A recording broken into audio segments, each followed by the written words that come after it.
আসসালামু আলাইকুম প্রিয় দর্শক, এই মুহূর্তের ঝড় বৃষ্টি, শিলাবৃষ্টি, বর্জ্যবৃষ্টি এবং নিম্নচাপ ঘূর্ণিঝড়ের খুবই গুরুত্বপূর্ণ নতুন আপডেট নিয়ে চলে আসলাম আপনাদের মাঝে।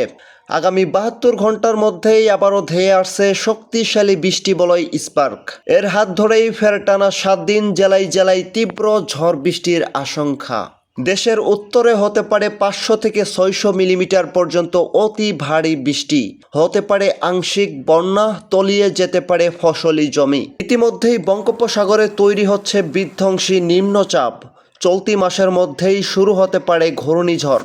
অন্যদিকে আর কিছুক্ষণের মধ্যেই চট্টগ্রাম, খুলনা, বরিশাল, ঢাকা, ময়মনসিংহ, রাজশাহী এবং রংপুর, সিলেট বিভাগের একাধিক জেলায় হতে পারে তীব্র ঝড় বৃষ্টি, শিলাবৃষ্টি এবং কালবৈশাখী ঝড়। তাই আজ 11ই মে রোজ সোমবার আগামী 24 থেকে 48 ঘন্টার মধ্যে কোন কোন অঞ্চলগুলোতে অতি ভারী বৃষ্টির সম্ভাবনা রয়েছে এবং শক্তিশালী বৃষ্টি বলয় স্পার্ক কবে থেকেই আঘাত হানবে কোন কোন অঞ্চলে বিস্তারিতভাবে জানিয়ে দেব।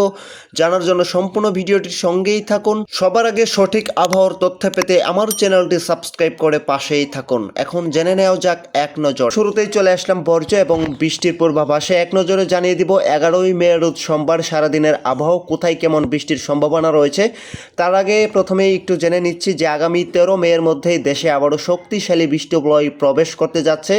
এটার নামকরণ হয়েছে স্পার্ক, যার প্রভাবে আগামী 7 দিন ফের জেলায় জেলায় তীব্র ঝড় বৃষ্টির আশঙ্কা এবং দেশের উত্তরে রয়েছে বন্যা পরিস্থিতির সতর্কতা। প্রিয় দর্শক, এদিকে আজ রাতের মধ্যেই আমরা দেখতে পাচ্ছি খুলনা, বরিশাল, এদিকে সাইমনগর, মংলা, যশোর, এদিকে বাসিরহাট, বাতপাড়া, কলকাতা, এদিকে কৃষ্ণনগর, এদিকে আমরা দেখতে পাচ্ছি ঝিনাইদহ, ফরিদপুর, ঢাকা, গহর, পাবনা, তেতলা, বেরহামপুর, আর টাঙ্গাইল, কাপাসিয়া, রাজশাহী, সিংড়া, এই অঞ্চলগুলোর উপর দিয়ে আজ রাতের মধ্যেই দেখা যাচ্ছে সর্বোচ্চ 8 থেকে 10 মিলিমিটার পর্যন্ত অতি ভারী বৃষ্টির সম্ভাবনা রয়েছে। পরবর্তী সময়ে আমরা দেখতে পাচ্ছি এদিকে ময়মনসিংহ, বগুড়া, তারপর শেরপুর, জামালপুর, নকলা, সরিষাবাড়ি, এদিকে আমরা দেখতে পাচ্ছি যে আক্কেলপুর, শিবগঞ্জ, এদিকে আমরা দেখতে পাচ্ছি হালুয়াঘাট, জেনাইগাতি, দেওয়ানগঞ্জ, বক্সিগঞ্জ, এই অঞ্চলগুলোর উপর দিয়ে আজ সন্ধ্যার মধ্যেই দেখতে পাচ্ছি সর্বোচ্চ কোথাও কোথাও 5 থেকে 7 মিলিমিটার পর্যন্ত ভারী বৃষ্টির সম্ভাবনা রয়েছে।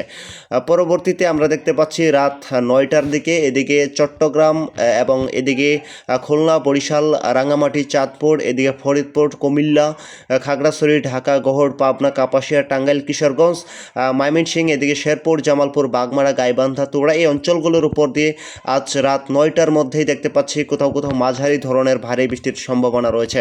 সোমবার 11 মে সারাদিন আবহাওয়া মোটামুটিভাবে পরিষ্কার থাকলেও এদিকে সিলেট বিভাগে দু একটি জেলাতে বিক্ষিপ্ত মানের ভারী বৃষ্টির সম্ভাবনা রয়েছে। বিশেষ করে সিলেট শতকবাজার, ডায়েরি, কালীগঞ্জ, তারপরে সুনামগঞ্জ, এদিকে আমরা দেখতে পড়ালেখা, বালাগঞ্জ, কালুরা, মৌলভীবাজার, হাবিবগঞ্জ, শ্রীমঙ্গল উপজেলা, বানিয়াচং, এই অঞ্চলগুলোর ওপর দিয়ে দেখা যাচ্ছে সোমবার 9টার মধ্যেই কোথাও কোথাও মাঝারি ধরনের ভারী বৃষ্টির সম্ভাবনা রয়েছে। পরবর্তীতে আমরা দেখতে পাচ্ছি দুপুরের দিকে চট্টগ্রাম বিভাগের একাধিক জেলা, এদিকে চট্টগ্রাম, এদিকে বর্ধমান, রাজস্থলী, বিলাইছড়ি, কাপ্তাই, এদিকে আমরা দেখতে পাচ্ছি কক্সবাজার, টেকনাফ, এছাড়াও মানিকছড়ি, বিলাইছড়ি, নোয়াখালী, ফেনী, লাকসামপুর, এই অঞ্চলগুলোর উপর দিয়ে দুপুর 3টার মধ্যেই আমরা দেখতে পাচ্ছি কোথাও কোথাও অতি ভারী বৃষ্টি এবং কোথাও কোথাও হালকা থেকে মাঝারি ধরনের বৃষ্টির সম্ভাবনা রয়েছে। পরবর্তীতে আমরা রাতের দিকে দেখতে পাচ্ছি রাতের দিকে বাংলাদেশের আকাশ মোটামুটিভাবে পরিষ্কার, তবে সিলেটের দু একটি জেলাতে বিক্ষিপ্ত ধরনের ভারী মানের বৃষ্টির সম্ভাবনা রয়েছে। প্রিয় দর্শক, এই মুহূর্তে জানিয়ে দেব আগামী 10 দিনের মধ্যে কোন বিভাগে কত মিলিমিটার পর্যন্ত ভারী বর্ষণের সম্ভাবনা রয়েছে। আগামী 10 দিনের মধ্যেই আমরা দেখতে পাচ্ছি সিলেট বিভাগে 600 থেকে 700 মিলিমিটার পর্যন্ত ভারী বর্ষণের সম্ভাবনা রয়েছে এবং এদিকে ঢাকা এবং রাজশাহী এবং রংপুর বিভাগে 200 থেকে 250 মিলিমিটার পর্যন্ত ভারী বর্ষণের সম্ভাবনা রয়েছে। এদিকে চট্টগ্রাম এবং এদিকে খুলনা, বরিশাল, এই বিভাগের অঞ্চলগুলোর উপর দিয়ে আগামী 10 দিনের মধ্যেই আমরা দেখতে পাবো 50 থেকে 80 মিলিমিটার পর্যন্ত ভারী বর্ষণের সম্ভাবনা রয়েছে।